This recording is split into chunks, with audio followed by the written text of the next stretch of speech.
Bonjour, aujourd'hui je vais vous présenter la première vidéo de Apprendre par la préparation mentale et je vais vous faire découvrir le B.A.B.A. de la préparation mentale. Vous êtes prêts? Alors c'est parti!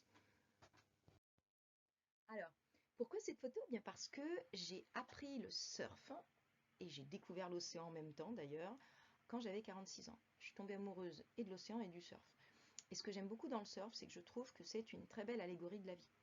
Vous aurez beau préparer tout le matériel que vous voulez, vous aurez consulté tous les sites de météo surf qui vous expliquent la hauteur des vagues, la température de l'eau, l'espace entre chaque vague.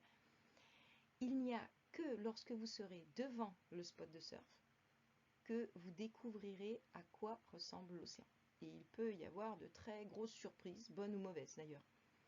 Et la deuxième étape, c'est après avoir bien regardé et observé l'océan, c'est une fois qu'on est dans l'eau. On va sentir l'énergie des vagues, on va pouvoir vraiment appréhender leur énergie, mais également leur forme, la façon dont elles se présentent. Et je trouve que c'est une belle allégorie de la vie, parce que finalement la vie, elle vous sert des vagues que parfois on n'a pas bien réussi à anticiper. Et justement, avec la préparation mentale, c'est pour vous aider à mieux les surfer, si on veut donner cette image-là. Et l'autre aspect de cette photo, c'est le surfeur ou la surfeuse qui arrive. Et là, c'est l'état interne. Notre état interne, qu'est-ce qui dépend de nous? C'est-à-dire comment on va pouvoir évaluer notre état interne au niveau physique, au niveau psychique. Et il est vrai que le jour où on est très pressé, ou le jour où on est très fatigué, on ne va pas du tout aborder la session de la même façon que le jour où on a tout l'après-midi devant nous et qu'on est en pleine forme. Donc voilà pourquoi j'ai choisi cette photo. Alors, la préparation mentale, mais qu'est-ce que c'est? Eh bien, pour garder l'image du surf, je serais tentée de vous dire que la préparation mentale, ce serait comme une super planche de surf pour pouvoir surfer le mieux possible les vagues de sa vie. Quelles que soient les tâches que vous aurez à effectuer, vous aurez besoin de la tactique, du physique et de la technique. La tactique, c'est la stratégie, votre organisation. Le physique, c'est tout ce qui va être autour de votre condition et de vos capacités physiques avec votre corps. La technique va être l'ensemble des compétences très spécifiques nécessaires pour réaliser la tâche que vous avez prévue. Le mental, c'est l'ensemble des pensées et des émotions. Ne cherchez pas à empêcher les pensées et les émotions, c'est réflexe. Elles surgissent comme ça, pof, comme la pluie, on ne peut pas l'empêcher de tomber. En revanche, la préparation mentale va vous permettre d'apprendre à connaître le fonctionnement de votre mental et va vous apprendre à gérer au mieux votre mental en fonction de vos besoins du moment. Et voire même, au lieu que ça en soit un boulet, en faire une force.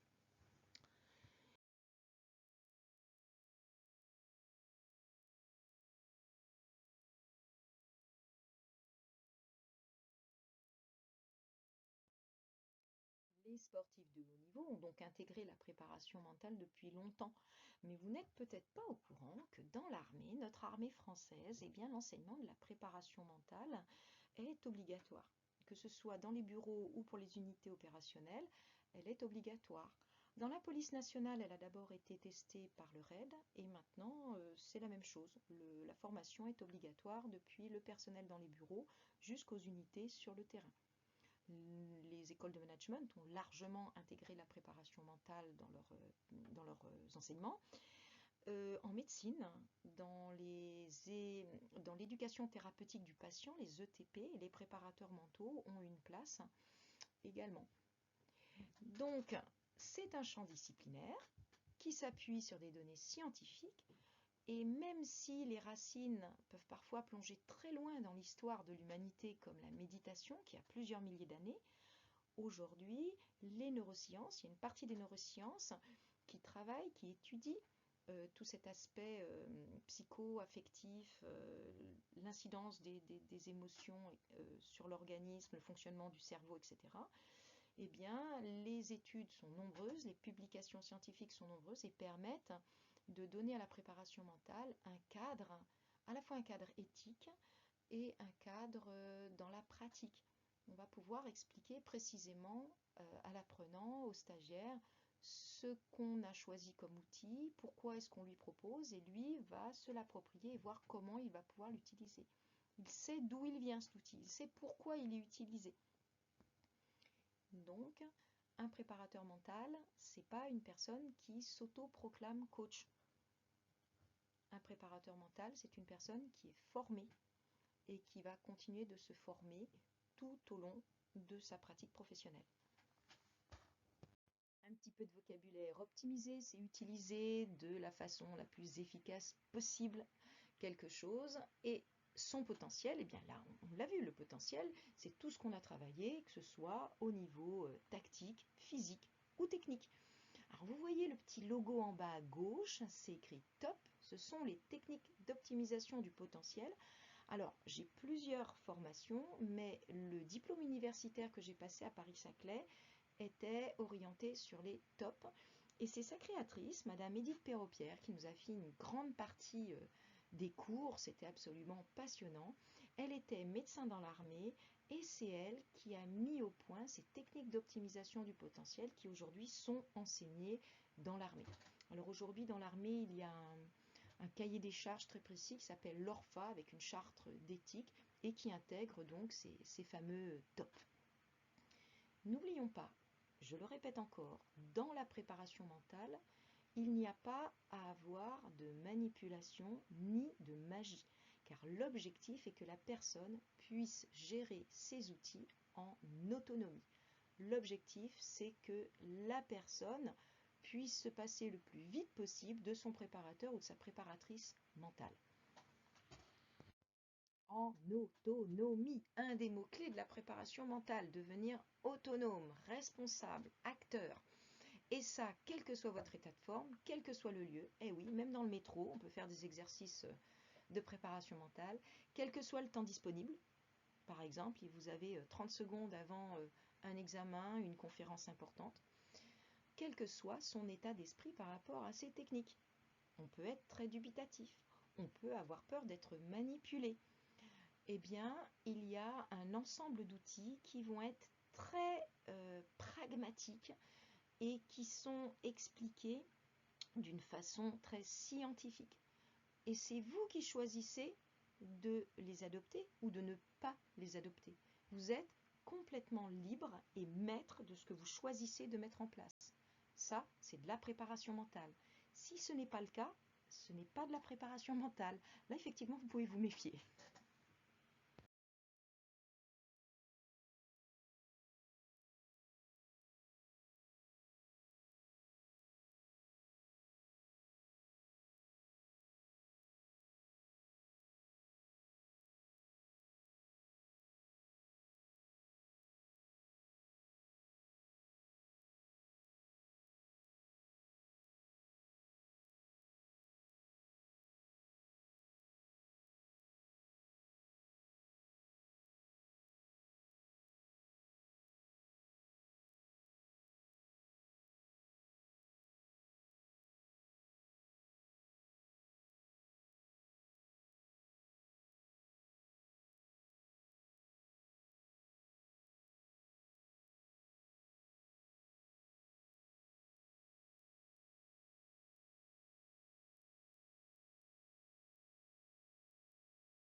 Et du coup, si on est clair sur son objectif, eh bien, c'est incroyable, mais on ne perd pas la motivation.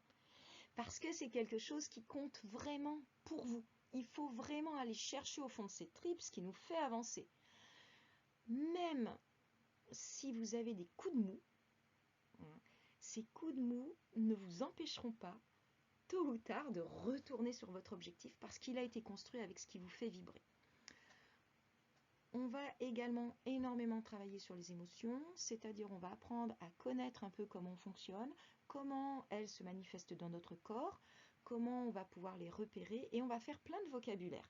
On devrait faire ce travail-là en français parce qu'on a un panel de vocabulaire énorme pour vraiment clairement identifier les émotions, les repérer, les identifier. Et ensuite, comment on les utilise. Est-ce que ce sont des émotions dont il faut réussir à éviter un impact trop important? Est-ce que ce sont des émotions au contraire qu'on va pouvoir utiliser et les transformer pour en être de vrais moteurs? N'oublions pas que motivation, moteur, et émotion, regardez bien, M-O-T, il y a moteur aussi. Voilà, ça ce sont nos moteurs. Et quand on a un objectif bien construit, c'est le carburant qui fait tourner le moteur. Et là, on va arriver sur des notions plus larges d'écologie. Alors, ça, vous avez peut-être un petit peu moins l'habitude de l'entendre. Dans la culture entrepreneuriale, maintenant, c'est très implanté. On est tous un écosystème, hein, que ce soit dans la nature, que ce soit nous-mêmes, que ce soit plusieurs personnes ensemble, ça crée un écosystème. Un écosystème, c'est un ensemble d'éléments qui va interagir pour réaliser un fonctionnement.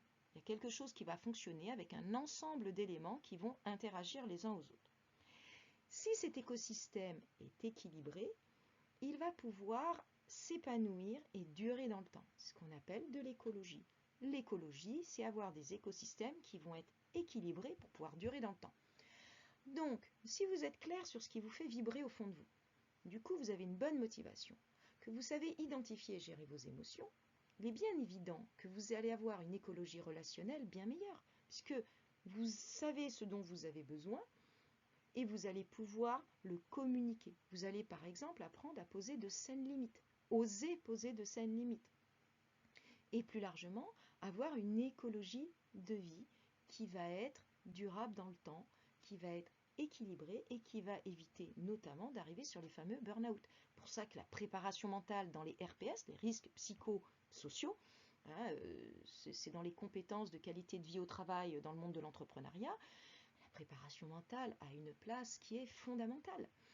Parce que si chacun des employés travaille sur son écologie de vie, eh bien, l'écologie relationnelle de l'ensemble de l'entreprise sera meilleure. Et si un chef d'entreprise prend en compte l'écologie relationnelle dans son entreprise, elle ne pourra que fonctionner de la meilleure façon possible. Il va pouvoir, vous allez tous pouvoir optimiser votre potentiel, le potentiel de votre équipe, de votre entreprise, de votre famille. Les champs d'application. Alors là, je ne vais pas faire la liste de tous les champs d'application tellement ils sont larges. Il y aura une vidéo spécifique pour les champs d'application. Mais il y a un élément clé. Nous ne sommes pas dans le domaine médical. Attention, un préparateur mental va pouvoir intervenir avec des médecins dans ce qu'on appelle les ETP, éducation thérapeutique du patient. Je suis une jeune femme qui, à 20 ans, a déclenché une épilepsie. On a pu travailler ensemble en préparation mentale sur qu'est-ce qu'était la réussite pour elle. On a repris son organisation de vie. C'était une jeune fille qui travaillait plus de 12 heures par jour, qui n'avait quasiment pas de loisirs et qui pensait que c'était le seul moyen de réussir. Et si elle n'avait pas cet emploi du temps-là, elle se culpabilisait. Vous voyez. Ça, c'est vraiment du travail de préparateur mental. Donc, dans le cadre des éducations thérapeutiques du patient, qui sont mis en place, qui sont cadrées par la sécurité sociale, effectivement, un préparateur mental va pouvoir intervenir. Mais il va intervenir en tant que pédagogue. Je ne suis pas médecin. La préparation mentale va pouvoir influer sur votre état de santé, parce que quand on a un bon moral, un bon mental, on sait très bien que notre état physiologique va être meilleur, mais ce n'est pas de la médecine. Et ça, il faut que ce soit très clair. Nous sommes des enseignants, Nous sommes des enseignants qui sommes formés, on a des diplômes, on travaille et on se forme en permanence. On peut travailler en lien avec des médecins pour aider des patients, mais nous sommes sur le champ de la pédagogie. On va donc retrouver toutes les étapes nécessaires pour un apprentissage, les étapes pédagogiques, avec tout d'abord la formation, qui va être le moment où on découvre les outils, on comprend leurs mécanismes, leurs moyens d'action, etc. Et la phase d'entraînement. Alors là, ça pique un peu parce que, notamment chez les sportifs de haut niveau, ils vont vouloir des formules magiques. C'est pas de la magie, on va pas arriver avec une baguette en disant tiens, je te fais la formation et ting, t'arrives à tout appliquer. Et non, ça marche pas comme ça.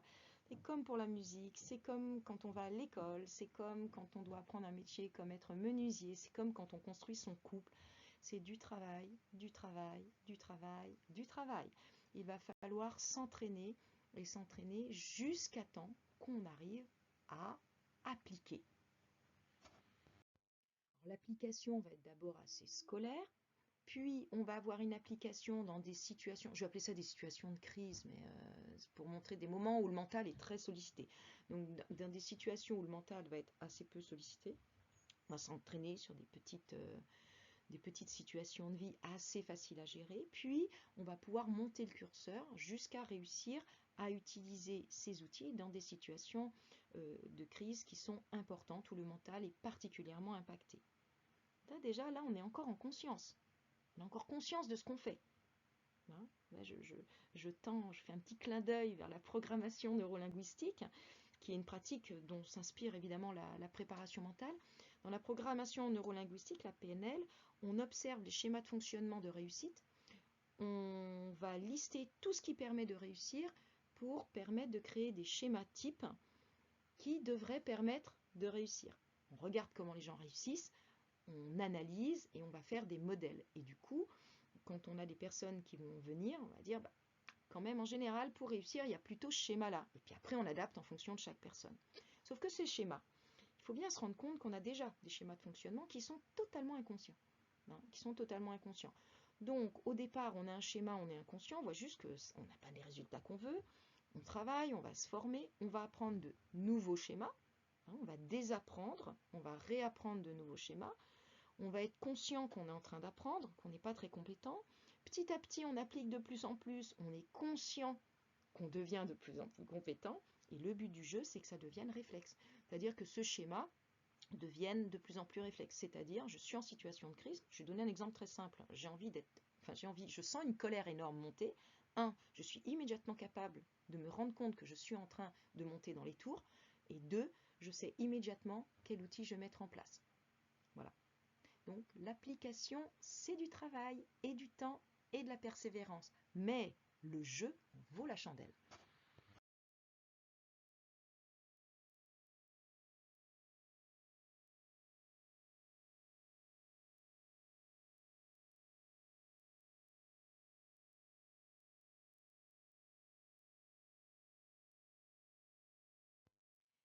Le préparateur mental et la préparatrice mentale qui va vous accompagner a eu une formation, un cadre, une charte d'éthique.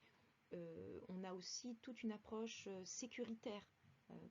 Ça peut paraître étonnant, mais la relaxation, il y a des règles très précises à suivre, que ce soit au niveau du champ lexical, des mots que vous utilisez, dans quelles circonstances vous les utilisez, à partir de quand vous pouvez reprendre le volant après une séance de relaxation, etc. Donc, il y a une formation qui est précise, qui est encadrée. Alors, je ne vais pas souvent utiliser le mot de coach. Je n'ai strictement rien contre le fait de coacher. Réussir à faire en sorte qu'une personne devienne la meilleure version d'elle-même dans quelque domaine que ce soit, et de la motiver à aller vers cette meilleure version d'elle-même, c'est formidable. Le souci, c'est qu'aujourd'hui, le mot coach, tout le monde peut se l'attribuer. Tout le monde peut mettre une plaque devant chez lui en disant qu'il est coach. Et du coup, il est absolument nécessaire que vous soyez vigilant sur le parcours qu'a pu avoir le préparateur ou la préparatrice mentale avec lequel ou laquelle vous souhaitez travailler. Ces mises en garde étant posées, le préparateur mental va être dans l'écoute. C'est-à-dire, c'est pas une écoute, ça passe. Ça va être ce qu'on appelle la fameuse écoute active. Pourquoi? Parce qu'il va falloir vraiment comprendre avec quelle carte du monde fonctionne chaque personne. Quel est son environnement? Quel est son regard sur le monde? J'aime bien cette expression de carte du monde qui est très utilisée en préparation mentale. Chacun a sa propre lecture du monde. Tant que le préparateur mental n'aura pas compris avec quelle carte vous fonctionnez, il ne sera pas en mesure de vous apporter les outils les plus efficaces. Donc, la carte du monde, on va utiliser la reformulation, on va reformuler les propos de la personne pour être bien sûr d'avoir compris ce qui a voulu être dit. Et dans le choix des outils, pour pouvoir faire ce choix des outils, on va regarder cette carte du monde sans aucun jugement. On est dans la bienveillance. La bienveillance, il n'y a pas de jugement. On n'a absolument pas à avoir d'avis. On est là pour vous aider par rapport à votre objectif. Sachant toujours dans la limite du respect de soi et des autres, hein, cela va sans dire. Hein. Donc, on va être dans la bienveillance pour pouvoir avoir les outils les plus précis possibles et vous les proposer. Donc, de la bienveillance, la confidentialité. La confidentialité est importante parce qu'il va falloir mettre les limites de cette confidentialité, notamment lorsqu'on a un travail d'équipe. Si on prend un sportif de haut niveau, il y a tout un staff autour de lui et le préparateur mental va faire partie du staff.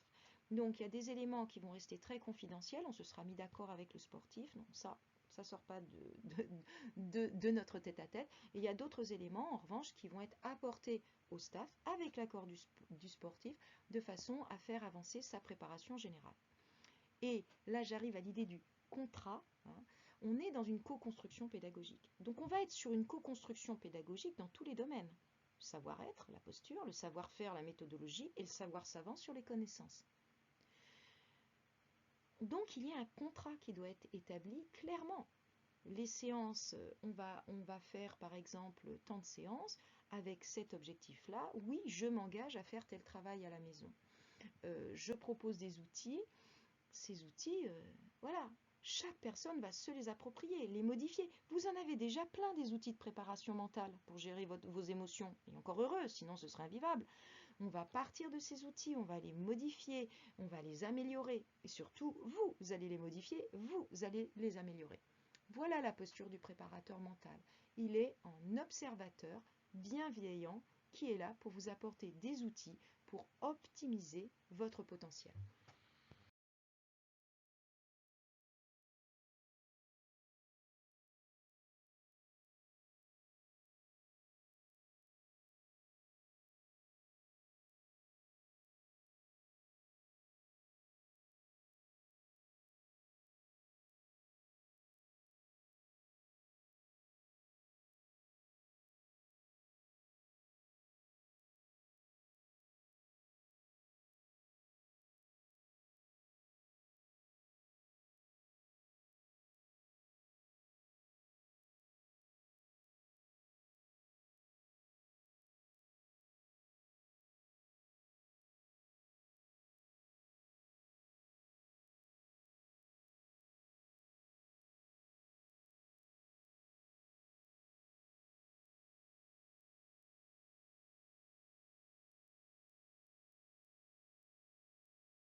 Alors, si dans notre météo intérieure, on a l'impression d'être un peu en hyper, genre juste surexcité, eh bien à ce moment-là, on va mettre en place tous les éléments de relaxation et de détente qui sont multiples et divers. En revanche, si on se sent un peu raplapla, ramollo, il va falloir être dans une dynamique dynamisante. Hein. Je vais mettre les deux mots, un beau pléonasme. Il va falloir dynamiser l'organisme ou son état mental, hein, si on est un peu dans le brouillard, qu'on n'est pas bien réveillé avant une conférence ou un entretien important. Et pour ça, il y a une série d'outils qu'on va voir tout de suite.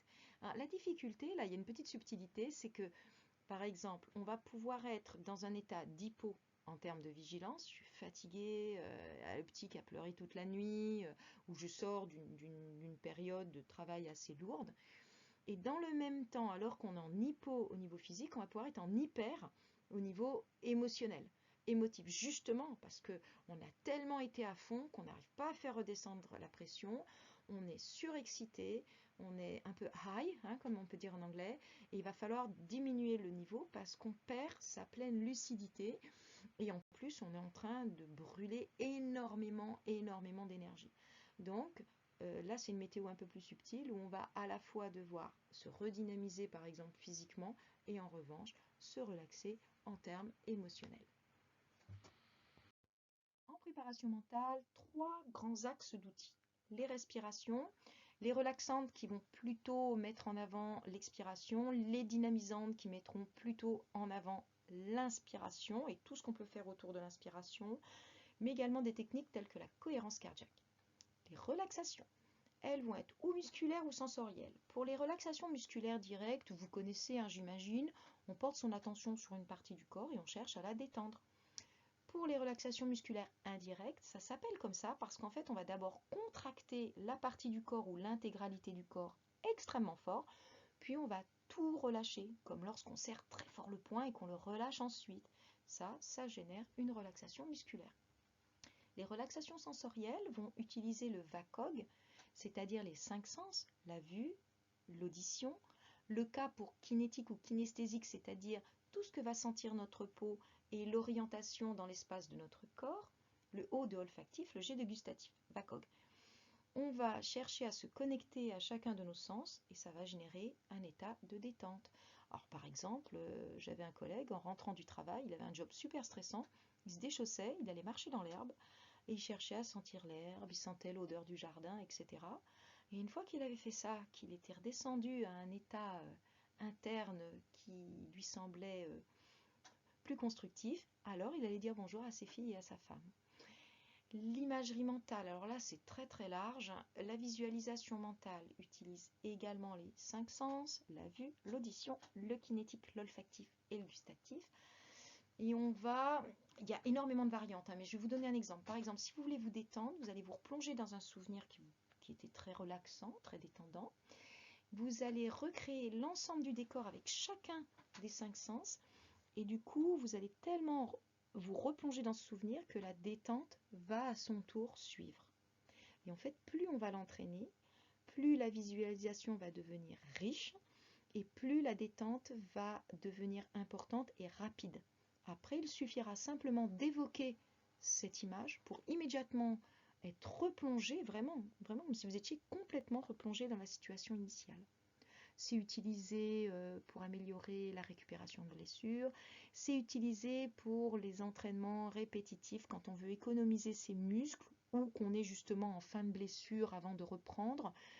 On va imaginer par exemple un pianiste, hein, faire ses exercices, un sportif également, placer certains mouvements, etc.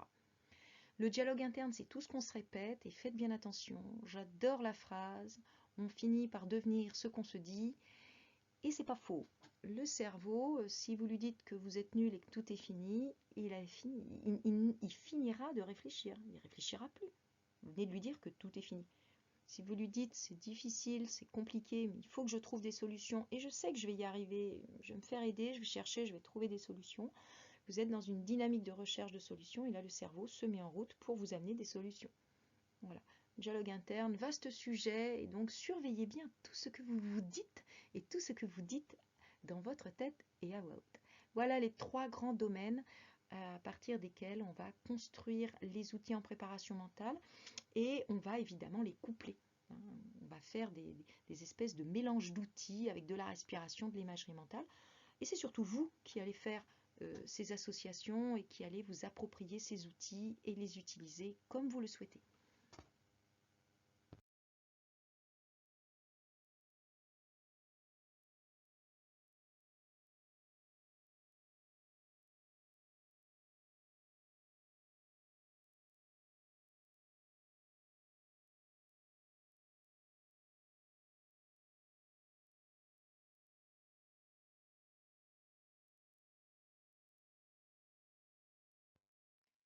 Alors, Le nombre de 1 à 1000, j'aurais pu mettre 1 million, hein, parce que somme toute, quand il y a des vidéos YouTube, on peut faire 1 million de vues, hein. Le lieu, tout est possible. La durée, en général, 45 minutes à 1h30 la session. Elles vont plutôt être organisées par cycle de progression. D'ailleurs, souvent, en préparation mentale, une fois qu'on a fini un cycle de progression, on ne voit plus son apprenant, son stagiaire, parce qu'il a acquis suffisamment d'autonomie pour pouvoir se débrouiller tout seul. Il va peut-être venir nous revoir dans 1 an, dans 2 ans, parce qu'il a un challenge plus spécifique pour lequel il n'a pas pu réutiliser les outils que nous avions appris. Vous allez aussi avoir des interventions à la demi-journée ou à la journée, notamment en entreprise. Et c'est dans ces interventions à la demi-journée ou à la journée qu'on va souvent avoir de la préparation mentale intégrée. Ça va être des activités physiques qui vont vous faire sortir de votre zone de confort. Je dis des activités physiques parce que le corps va être engagé. Ça ne sera pas forcément du sport au sens où on l'entend, ça pourrait être du sport, mais le corps va être engagé. On va faire une action physique, on va se déplacer. Et la préparation mentale intégrée, c'est très intéressant parce que vous allez tester les outils que vous avez appris ou vous allez découvrir un petit peu comment on peut utiliser quelques tout petits outils qu'on vient de vous apprendre. Et si on est dans une dynamique de groupe, famille, un couple par exemple, un club, une entreprise, eh bien tout le monde va pouvoir jouer le rôle du coach à tour de rôle. Parce que le préparateur mental, il va être là, mais il y a tous les collègues ou les membres de la famille qui sont là aussi pour vous rappeler les outils, vous suggérer des idées, vous allez même en inventer tout un tas, hein. Plus vous êtes nombreux, plus vous en inventez, c'est extraordinaire. Et puis vous-même, vous allez vous auto-coacher, voir où sont vos limites, les domaines, vous allez pouvoir progresser. Ça, c'est la préparation mentale intégrée. Alors ça, je vous conseille, en général, des grands moments, des beaux souvenirs, et pour la cohésion de groupe, c'est magique.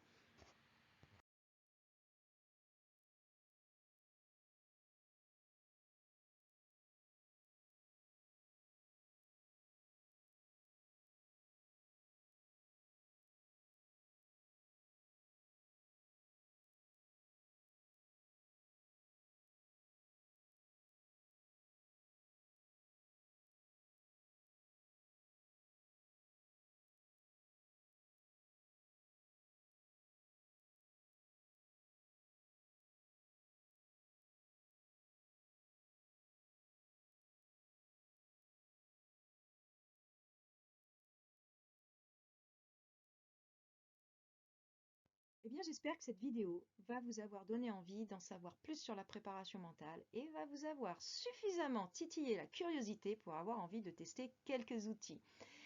Je vous rappelle, le préparateur mental doit être une personne qui est formée. Renseignez-vous sur son cursus. Alors, ASICS, vous connaissez peut-être cette marque de chaussures de sport, mais je ne suis pas sponsorisée par ASICS, hein. Mais vous ne savez peut-être pas, en revanche, d'où vient cet acronyme ASICS. Eh bien, ça vient du latin mens sana in corpore sano. Donc, ils ont rajouté un A, hein, ça sonne mieux, mens sana in corpore sano, un esprit sain dans un corps sain. C'est pas d'hier. Si le mental ne va pas, le corps ne pourra pas aller. Et si le corps ne va pas, le mental n'ira pas. On ne fait qu'un. Oui, une attitude constructive pour réussir ses performances, ça s'apprend. L'attitude, c'est le savoir-être.